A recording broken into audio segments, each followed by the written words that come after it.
Vamos falar com o Senhor. Nosso Deus, estamos, Senhor, na Tua casa nessa noite. E eu não sei os sentimentos de todos aqui. Eu sei, ó Deus, que é muito bom quando nós podemos tirar um tempo e estar na Tua presença. Este é o nosso lugar de encontro com o Senhor. É aqui onde nós nos sentimos mais perto de nós. É aqui, Senhor, onde nós ouvimos a Tua palavra. É aqui onde juntos adoramos o Teu nome. E não é à toa que o salmista disse: alegrai-vos ou alegremos-nos, ou me alegrei quando me disseram: vamos à casa do Senhor. Por isso, nessa noite, Senhor, eu te peço, encha o coração de cada um dos seus filhos aqui de muita alegria. Alegria verdadeira, alegria sincera. Afaste nesse momento qualquer pensamento, ó Deus, que tire de nós a atenção do que vai ser dito aqui. Tire de nós, ó Deus, as distrações, seja aqui na igreja, seja o nosso celular, seja as preocupações com a vida, com o trabalho, com outras coisas. Que apenas o Teu Santo Espírito e apenas a Tua palavra seja ouvida neste momento.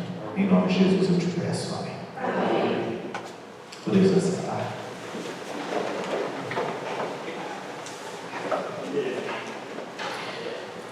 Que bonito que está a igreja. Como é bom a gente poder chegar nessa noite aqui, né, no meio da semana. No meio da semana, queridos, eu costumo dizer que é aquele momento que a gente precisa de um gás a mais, né? Aquele ânimo que às vezes a gente precisa para terminar a semana. E Deus é tão bom que deu sabedoria para alguém colocar um culto no meio da semana, para a gente poder estar na casa de Deus, adorar o nome dEle, e é muito bom ver vocês aqui. Deus abençoe e que nessa noite nós possamos conversar um pouco mais sobre a palavra de Deus. Sonoplastia aí, minha música, não esqueça.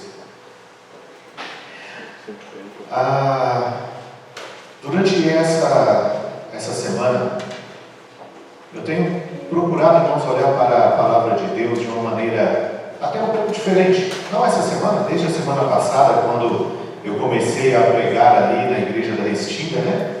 Nós já estamos aí numa maratona de mensagem desde o domingo retrasado, né? Passado, sem ser esse outro ainda.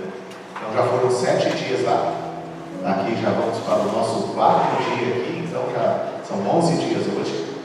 E aí temos ainda mais 3 pela frente, encerrando no sábado.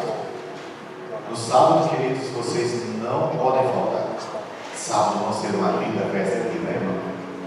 Uma festa muito especial e olha, está sendo preparada com muito carinho.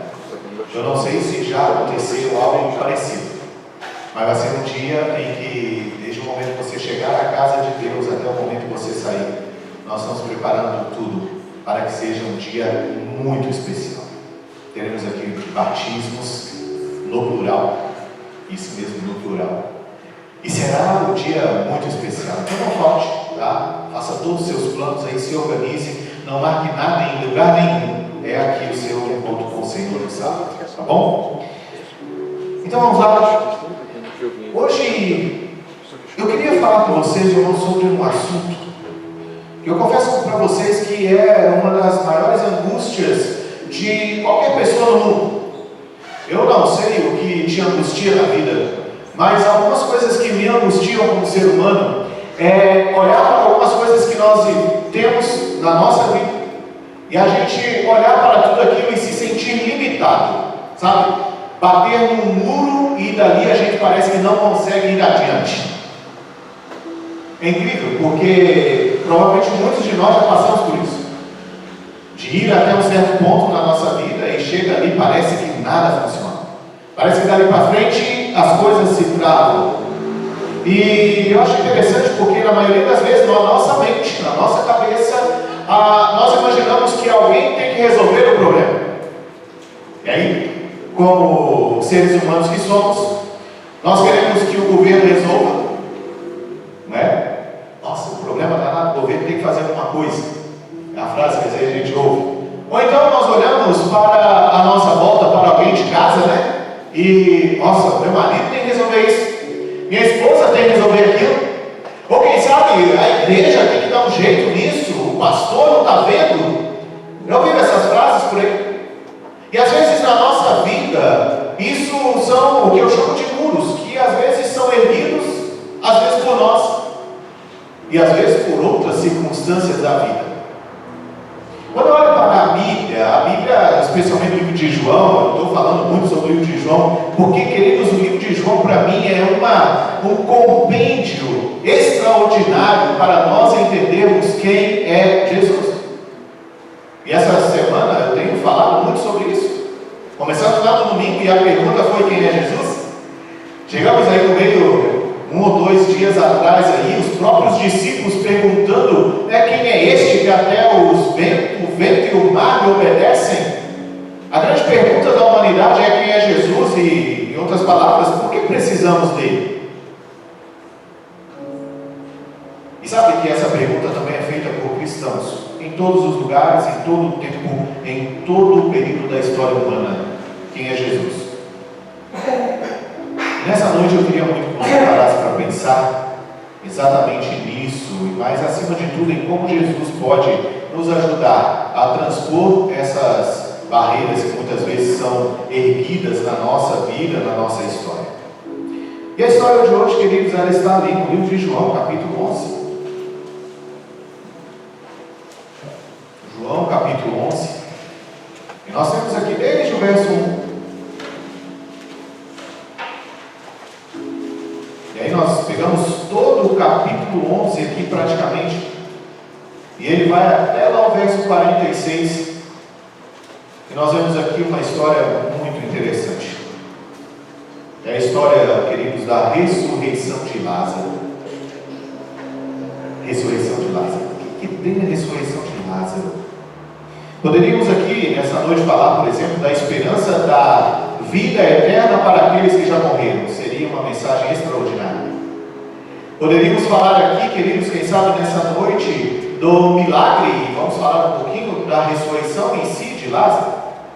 Talvez nessa noite a gente poderia aqui dar um foco, por exemplo, no poder de Jesus em ressuscitar Lázaro. Talvez sim. Mas eu queria, como eu disse, já tenho dito durante essa semana, meus olhos, eu não sei por qual motivo, eles sempre param em pequenas coisas, pequenas frases que estão na Bíblia, em algumas histórias, e ali, às vezes aquilo me faz refletir, sabe, para mim. E todas as vezes que eu reflito para mim, eu acho que serve para mim, eu penso, deve servir para a igreja também. Então, leia comigo o verso 39. João 11, e o verso 39.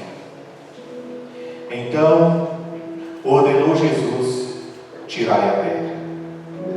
Só aí, por enquanto. Isso aqui foi uma das frases que eu parei uma certa vez lendo esse texto há algum tempo atrás. Tirai a pedra. Quando a gente lê o texto, o tirar a pedra é talvez uma coisa muito simples ali, passaríamos por alto, quem sabe? Porque o foco, na verdade, é o milagre, né? O que Jesus fez? O que Jesus fez foi extraordinário, foi ressuscitar o morto. Mas mais do que Jesus ressuscitar o morto, ele coloca o que está à volta de tudo isso. E às vezes a gente tem tanta atenção no todo, que às vezes o que está à volta passa desapercebido, e às vezes, queridos, não chega a ser o mais importante, mas é sumamente importante para a realização do mais importante. Lázaro estava doente. Suas irmãs, Marta e Maria, enviaram para Jesus uma mensagem urgente, na qual dizia: Senhor, aquele a quem amas está enfermo. Guarda essa frase. É incrível, irmãos, eu estou falando muito sobre isso nesses dias, porque desde quando eu comecei a me focar nisso, como eu vejo que a Bíblia usa essa expressão, eu vou fazer uma pesquisa, não é difícil fazer essa pesquisa, quantas vezes a palavra amor, ou as variantes dela, estão descritas na palavra de Deus. Perceberam isso? O tempo todo ela aparece de alguma maneira, se referindo a alguém, a alguma situação, a algum povo, a alguma maneira, ou alguma luta que alguém tem, a palavra amor ela aparece de alguma forma. E sempre reafirmada como uma ação de Jesus ou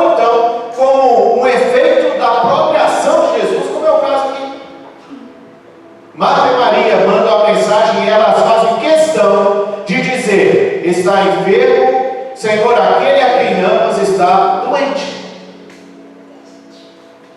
Vocês já receberam notícias assim? Olha, teu pai está doente. Às vezes mora lá em outro lugar, em outra cidade, em outro. Sua mãe está doente.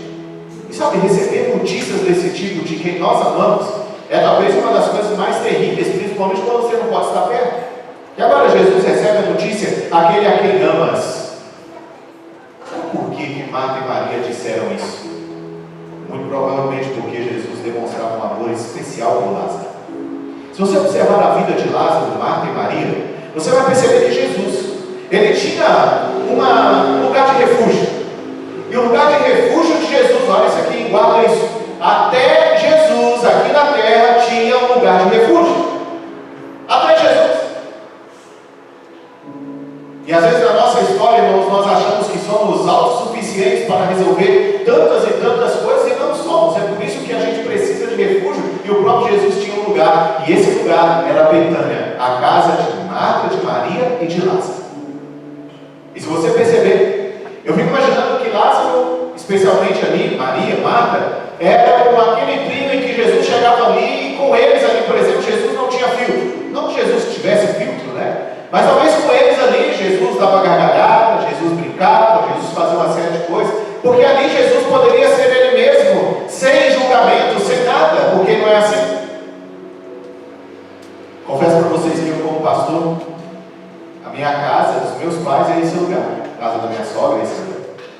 Lá, se você me vê ali, você fala, pastor mesmo? Sou eu. Às vezes eu estou lá, estou sem camisa, estou de bermuda, estou descalço, né? Conversando, falando de outras coisas, porque a gente passa uma vida inteira nesse formato, né?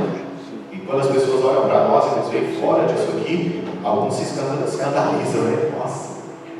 Um dia um irmão me viu na rua de bermuda, porque eu fui correndo para levar uma encomenda lá que o ônibus tinha que levar e não deu tempo de fazer outra coisa a não ser vestir uma camiseta e sair.